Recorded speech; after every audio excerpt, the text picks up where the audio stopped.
Commander Crix stood in the middle of the Galactic Cartographic Council's main control room. Hundreds of holographic screens floated around him, each one showing different parts of the galaxy. He had been mapping space for over 20 years, but today something was very wrong. His assistant, Lieutenant Voss, ran up to him with a worried look on his face. "Sir, you need to see this right away." Crix followed him to a large display screen. On it was a section of space that should have been filled with stars and planets. Instead, there was nothing. Just empty black space. "Run the scan again," Crix ordered. Voss pressed several buttons. The scanning beams swept across the area once more. The result was the same, complete emptiness. "This can't be right," Crix muttered. "Space doesn't work like this." The empty area was huge.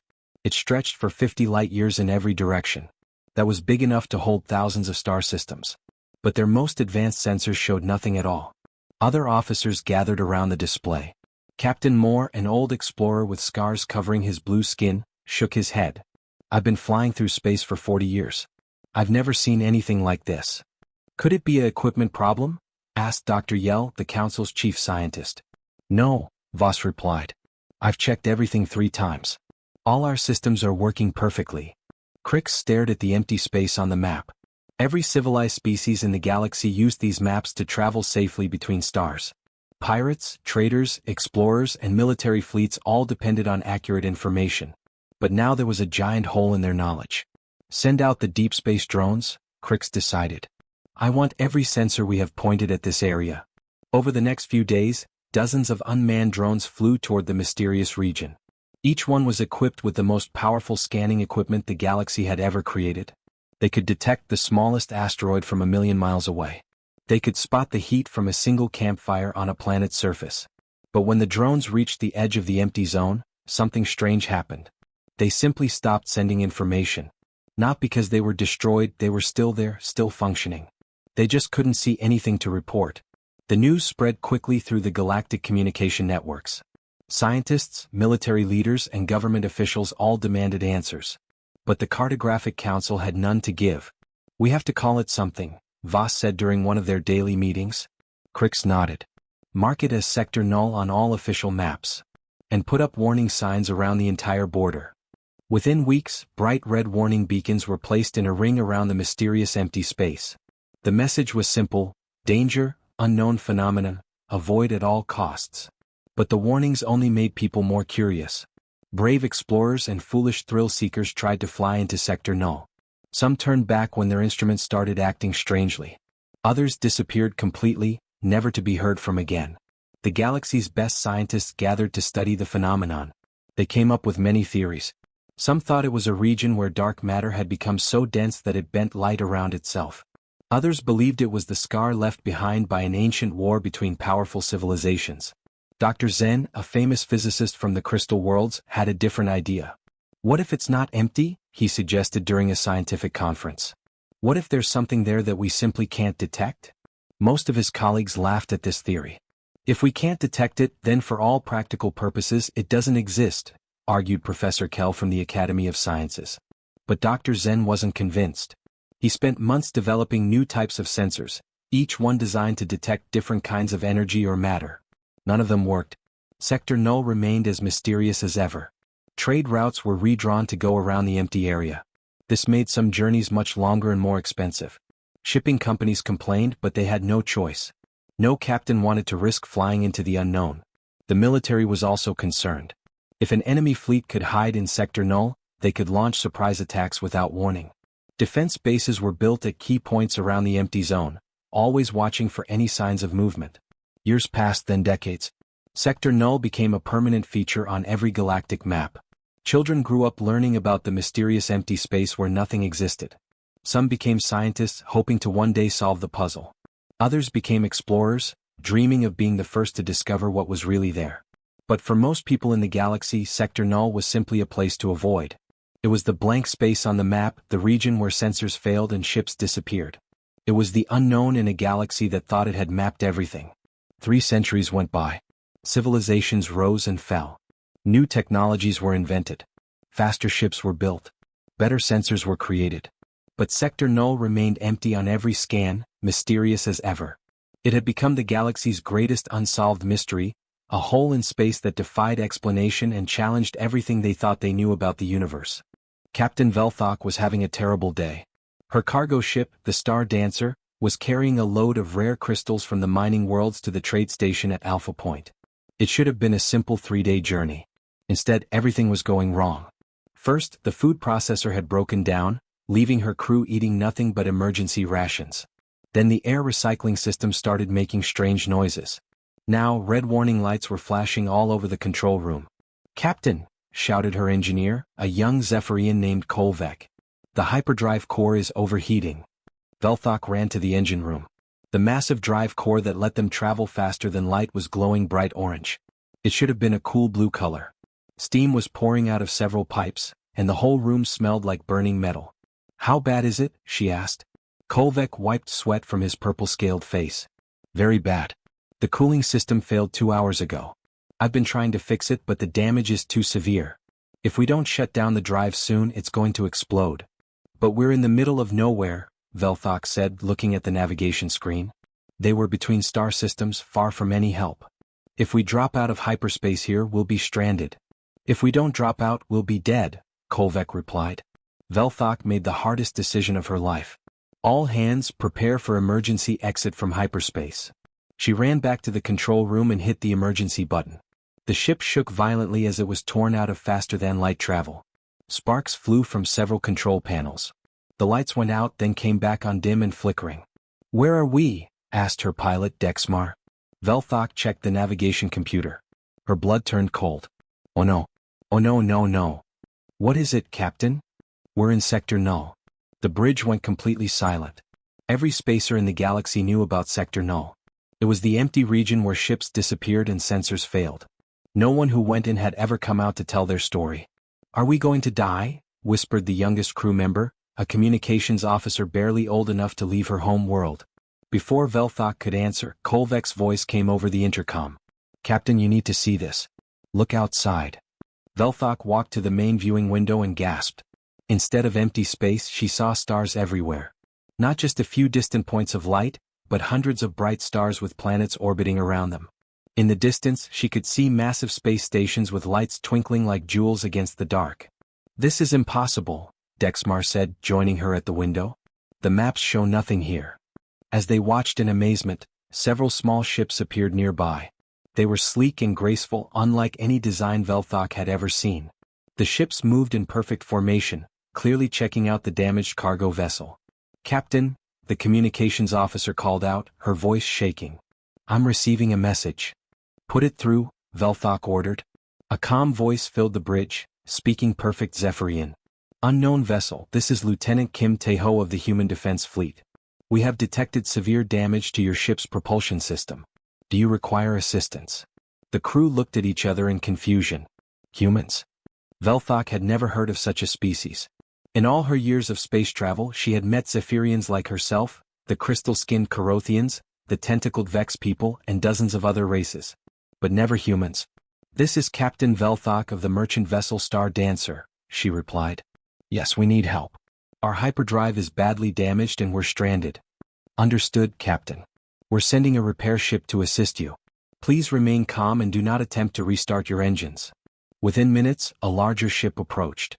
It was beautiful in its simplicity, with smooth curves and a gleaming white hull. A docking tube extended from the human ship and connected to the Star Dancer. The first human to board was Lieutenant Kim Tae-ho himself. He was tall and slim with black hair and kind dark eyes. He looked similar to some species Velthok knew, but there was something different about him that she couldn't quite identify. "Welcome to human space," he said with a smile. "I know this must be confusing for you. Most galactic species don't know we exist. But how is this possible?" Velthok asked. "Our best sensors show nothing in this entire region." "That's because we prefer our privacy," Kim Tae-ho explained. "We use special technology to hide from galactic sensors. From the outside, this area looks completely empty. But as you can see, we've built quite a civilization here." More humans came aboard, carrying advanced repair equipment. They worked quickly and efficiently, fixing systems that Velthok thought would take weeks to repair. Their technology was clearly far ahead of anything used by the known galactic civilizations. "Why do you hide?" she asked Kim Tae-ho as they watched the repairs. He looked thoughtful for a moment. Sometimes it's better to watch and learn before making contact. We've been observing the galaxy for a very long time, Captain. Today you're the first outsider to discover our secret. As the Star Dancer was restored to full working condition, Velthok realized her terrible day had become the most extraordinary day of her life. She had discovered an entire hidden civilization in the galaxy's greatest mystery. Captain Velthok followed Lieutenant Kim Tae-ho through the corridors of the human repair station. Everything around her was amazing. The walls were made of some kind of smooth white material that glowed softly. Plants grew in small gardens along the walkways, filling the air with sweet scents. Through large windows she could see dozens of ships coming and going, all moving in perfect order. "Your station is beautiful," she told Kim Tae-ho. "Thank you. We believe that the places where we live should make us happy," he replied. "Come, there are people who want to meet you." They entered a large room where several humans were waiting. The first was a woman with short black hair and a calm expression. She wore a uniform similar to Kim Tae-ho's but with more decorations. "Captain Velthok, this is Captain Lee So-young, our station commander," Kim Tae-ho said. Lee So-young stepped forward and bowed politely. "Welcome to New Harmony Station. I hope our repair teams were able to help your ship." "They fixed everything perfectly," Velthok said, still amazed by how quickly the humans had worked. "Your technology is incredible. I've never seen anything like it." "We've had a long time to develop it," Lee So-young said with a small smile. Another human joined them. He was older, with gray hair and glasses. "This is Dr. Choi Hyun-woo, our chief scientist and historian," Lee So-young explained. Dr. Choi Hyun-woo shook Velthok's hand in the human greeting she was learning about. "Captain, you must have many questions. Please, sit down and we'll try to explain." They sat around a round table. The surface lit up and showed a three-dimensional map of the galaxy. Velthok could see her home world, the trade routes she knew, and the major civilizations. But now there were new areas marked in blue, human settlements scattered throughout the galaxy. "For over 3,000 years, we have been watching your civilizations," Dr. Choi Hyun-woo began. "We study your languages, your cultures, your technologies. We know about the great wars between the Corothian Empire and the Vex Republic. We watched the crystal cities of Zephyr grow from small colonies to mighty trading centers." Velthok stared at the map. "But why? Why hide from everyone?" Lee So-young touched a control and the map changed to show human history. Velthok saw images of a blue-green planet with large continents and vast oceans. She watched cities rise and fall, wars rage across the surface, and finally humans reaching for the stars. "Our home world was called Earth," Lee So-young explained. "We almost destroyed ourselves many times before we learned to live in peace. When we first built ships that could travel to other stars, we were excited to meet other species. We thought everyone in the galaxy would be friendly." "But you were wrong?" Velthok asked. "Not exactly wrong, but we learned to be careful," Dr. Choi Hyun-woo said. "We watched other species make contact with each other. Sometimes it went well. Sometimes it led to wars, slavery, or the destruction of entire civilizations. We decided to watch and learn before revealing ourselves." A young human engineer named Park Min-soo entered the room. He had been working on Velthok's ship and wanted to report that all repairs were finished. But he stayed to listen when Lee So-young asked him to join their conversation. "We became very good at staying hidden," Park Min-soo said. "Our scientists developed stealth technology that makes our ships and stations invisible to normal sensors. We can make entire star systems disappear from other people's maps." "But you don't just hide," Velthok said, thinking about something. "Kim Tae-ho mentioned that you've been observing the galaxy. What do you do with what you learn?" The humans looked at each other. Finally Lee So-young spoke. "We help when we can, but quietly. Pirates who attack innocent traders sometimes find their ships mysteriously breaking down. Dangerous asteroids heading toward populated worlds get pushed into safe orbits by natural forces. Disease outbreaks end suddenly when the right medicines appear in medical supply shipments." Dr. Choi Hyun-woo activated another display. It showed a timeline of galactic events over the past 1,000 years. Many disasters that should have happened were prevented. Many conflicts that could have destroyed worlds were stopped before they began. "We've been protecting the galaxy all this time," he said. "But we do it in ways that make people think they solved the problems themselves. We believe it's better for civilizations to grow strong on their own." Velthok felt overwhelmed. Everything she thought she knew about the galaxy was wrong. "How many of you are there?" "About 12 billion humans live in hidden settlements throughout the galaxy," Park Min-soo answered. "We have cities on planets that don't appear on any maps, space stations in areas marked as empty, and research facilities in places other species think are too dangerous to explore. And you speak all our languages? We've been listening for 3,000 years, Lee So-young said. We know more about galactic cultures than most galactic citizens do. We have experts who can blend in perfectly with any civilization. Velthok stood up and walked to the window. Outside, she could see human children playing in a zero-gravity park, their laughter echoing through the station's corridors. Families were having meals together in restaurants. Scientists were working in laboratories filled with equipment she couldn't even begin to understand. Why are you telling me all this? She asked. The humans were quiet for a moment. Then Dr. Choi Hyun-woo said, because things are changing. Our long-range sensors have detected something coming from beyond the galaxy. Something that may force us to reveal ourselves sooner than we planned. Velthok turned back to face them. What kind of something? That, Lee So-young said grimly, is what we're still trying to figure out. Captain Velthok stood in the center of the Galactic Security Committee's meeting room. Around her sat representatives from every major civilization in the galaxy. Their faces showed disbelief, worry, and in some cases, anger. Let me understand this correctly, said Counselor Drex, a large creature with thick gray skin and small eyes. You claim there is an entire human civilization hiding in Sector Null? Yes, sir, Velthok replied for the 5th time. I saw their cities, their space stations, their ships. They have technology far beyond anything we use. Admiral Kor, head of the Galactic Fleet, leaned forward. He was a veteran soldier with scars covering his metal-colored skin. If these humans have been watching us for thousands of years, why reveal themselves now? They mentioned detecting something coming from beyond the galaxy, Velthok said. Something that worried them. Counselor Drex laughed loudly. Invisible humans with magical technology? Captain, I think the stress of your accident has affected your mind. But Admiral Kor wasn't laughing. He had been a military leader for 50 years. He knew the difference between fantasy and real threats. If even half of what Captain Velthok says is true, we need to take this seriously. Meanwhile, far away in the hidden human settlement of New Sol Station, their own heated debate was taking place. The Great Assembly Hall was filled with representatives from human colonies throughout the galaxy. The argument had been going on for 3 days. President Yang Ji-hoon stood at the main podium. He was an older man with silver hair and a serious expression. We have survived for 3,000 years by staying hidden, he said to the crowd. Why should we risk everything now? Many people in the audience nodded in agreement. They had built peaceful lives in their secret worlds. Their children grew up safe and happy, far from the wars and conflicts that often troubled the known galaxy.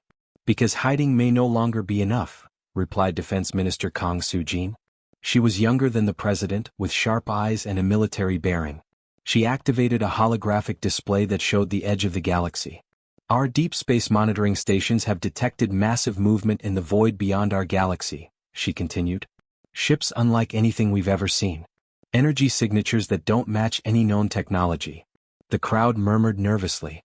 Dr. Park Jun-ho, the head of the Science Council, stood up. Minister Kang is correct. Whatever is coming, it's big. Our computers estimate at least 10,000 ships, each one larger than our biggest space stations. Admiral Shin Dong-hyuk, commander of the Human Defense Fleet, took the floor. He was a calm man who rarely spoke in these meetings, but when he did, people listened. I've run battle simulations using everything we know about galactic military forces, he said. The existing civilizations cannot defend against a threat of this size. The Corothian Empire has the largest fleet, maybe 3,000 ships. The Zephyrian Trade Alliance has good defensive technology but only a few hundred military vessels. Even if every galactic civilization worked together, they would be badly outnumbered. But that's not our problem, argued Counselor Lee Min-ho from the isolationist faction. We can stay hidden. Let the galaxy defend itself. And if the galaxy falls? Asked Minister Kang Soo-jin. What happens to us then? Do we spend the rest of time hiding while unknown invaders destroy everything we've watched and protected for millennia? The debate grew more intense. Some humans wanted to remain secret and hoped the threat would pass. Others believed it was time to reveal themselves and help defend their galactic neighbors. Young Captain Kim Tae-ho, who had first met Captain Velthok, stood up in the audience. I've spent my life protecting people who don't even know I exist, he said. I've saved Zephyrian traders from pirates, helped Corothian explorers find their way home, and stopped wars before they could start. I didn't do these things because it was my job. I did them because it was right. His words touched many people in the hall. Captain Lee So-young nodded in agreement. We've been the galaxy's guardians for 3,000 years. Maybe it's time to stop hiding in the shadows. The vote was scheduled for the next day. As representatives returned to their quarters, the debate continued in smaller groups throughout the station. Families discussed what revealing themselves might mean for their children. Scientists worried about sharing their advanced technology. Military officers planned for the possibility of open warfare. President Yang Ji-hoon couldn't sleep that night. He walked through the station's observation deck, looking out at the hidden human civilization he had helped build. Ships moved between stations like schools of fish. Children played in zero-gravity parks. Gardens grew in every available space, making their artificial world feel alive. Defense Minister Kang Soo-jin found him there just before dawn. "Having second thoughts?" she asked. "Many of them," Yang Ji-hoon replied. "For 3,000 years, our greatest strength has been our secrecy. Once we reveal ourselves, we can never go back. But if we don't reveal ourselves," Kang Soo-jin said, "there may be no going forward either." The next morning the vote took place. It was closer than anyone expected, but the interventionists won by a narrow margin. For the first time in human history, they would step out of the shadows and reveal themselves to the galaxy. The age of hiding was about to end. The invasion began on a quiet Tuesday morning. Admiral Kor was drinking his morning tea when the emergency alarms started screaming throughout the Galactic Command Center. Red lights flashed on every screen, and communications officers shouted urgent reports across the room. "Admiral," called his aide Lieutenant Rix. "Multiple unknown contacts detected at the galaxy's edge." "They're huge, sir." Kor ran to the main display screen. What he saw made his blood run cold. Massive black ships were pouring through the space between galaxies like a dark river. Each vessel was the size of a small moon, covered in strange organic-looking growths that pulsed with sickly green light. "How many?" Kor asked. "Still counting, sir. At least 15,000 ships, with more appearing every minute." Within hours, 3 outer worlds went completely silent. No distress calls, no final messages, nothing. The mysterious invaders simply arrived, and entire civilizations vanished. Kor gathered every available ship from the galactic fleet. Zephyrian trading vessels armed themselves with mining lasers. Carothian exploration ships joined the defense force. Even civilian transports volunteered to help evacuate people from threatened worlds. The first major battle took place near Nexus Station, the galaxy's busiest trade hub. Kor's combined fleet of 800 ships faced 50 of the massive invader vessels. "All ships, this is Admiral Kor," he broadcast to his fleet. "Today we defend our homes, our families, our way of life. Fight with honor." The battle was a disaster. The enemy ships had shields that seemed to absorb every weapon fired at them. Their own weapons were terrifying, green beams that cut through the strongest armor like paper. Within an hour, half of Kor's fleet was destroyed or disabled. "Admiral, we have to retreat," shouted his weapons officer as another friendly ship exploded nearby. Kor watched helplessly as more of his vessels were torn apart. These invaders were using technology beyond anything the galaxy had ever seen. Just as he prepared to order the surviving ships to fall back, something impossible happened. Space itself seemed to shimmer and bend. Then, as if materializing from nothing, sleek silver ships appeared everywhere. Dozens at first, then hundreds, then thousands. They moved with perfect coordination, like a school of fish swimming through the void. "Unknown vessels, this is Admiral Kor of the Galactic Defense Force. Please identify yourselves." A calm voice answered over the communications channel. "Admiral Kor, this is Fleet Admiral Bae Young-ho of the Human Protection Fleet. We're here to help." The human ships were beautiful and deadly. They moved faster than anything Kor had ever seen, dancing between enemy weapons like leaves in the wind. Their own weapons were incredible, energy beams that seemed to learn and adapt with each shot, becoming more effective against enemy shields. "How are they doing that?" gasped Lieutenant Rix as he watched a single human fighter destroy an enemy ship 100 times its size. "I don't know," Kor replied, "but I'm grateful they're on our side." The tide of battle turned quickly. Working together, the human ships and the galactic fleet began pushing back the invaders. The humans seemed to know exactly where to strike to cause maximum damage. Their fighters swarmed around the massive enemy vessels like angry insects, finding weak spots that no one else had noticed. Commander Han Mi-young, piloting one of the human command ships, opened a channel to coordinate their attack. "Admiral Kor, have your heavy ships focus on the larger targets. We'll handle the smaller vessels and provide cover." "Understood, Commander. Thank you for the assistance." The battle lasted 6 more hours. By the end, the surviving invader ships were retreating toward the galaxy's edge, their formation broken and their numbers greatly reduced. The mysterious fleet that had seemed unstoppable just hours before was fleeing in defeat. As the immediate threat ended, Admiral Kor's ship docked with the human command vessel. He was eager to meet these mysterious allies who had appeared just in time to save the galaxy. Fleet Admiral Bae Young-ho met him at the airlock. He was a tall man with graying hair and steady eyes that seemed to have seen many battles. Behind him stood other human officers, all wearing uniforms unlike anything in the known galaxy. "Admiral Kor," Bae Young-ho said, offering his hand in the human greeting. "It's an honor to finally meet you in person." "Finally?" Kor asked, confused. Commander Han Mi-young stepped forward. She was younger than the Admiral, with short black hair and a warm smile. "We've been watching over this galaxy for 3,000 years, Admiral. Protecting it from threats both inside and outside. Today is simply the first time we've done so openly." "But that's impossible," Kor said. "We've never detected any human ships or settlements." "Because we didn't want you to," explained Dr. Kim Sung-min, the fleet science officer. "We developed stealth technology that makes us invisible to normal sensors. Your maps show empty space where our cities and stations exist." As they talked, more human ships continued to decloak throughout the battle area. Massive hospital ships appeared to treat wounded survivors. Construction vessels began helping repair damaged stations. Supply ships brought food and medicine to refugees. "Why reveal yourselves now?" Admiral Kor asked. Fleet Admiral Bae Young-ho looked out at the battlefield, where human and galactic ships were working together to rescue survivors and clear debris. "Because after 3,000 years of watching from the shadows," he said, "we've finally found a galaxy worth protecting openly. You've proven today that when faced with a common threat, different species can work together with courage and honor." Commander Han Mi-young added, "We're not newcomers asking to join your galactic community, Admiral. We're the guardians who were always here, hidden in the blank spaces on your maps, waiting for the day you'd need us most."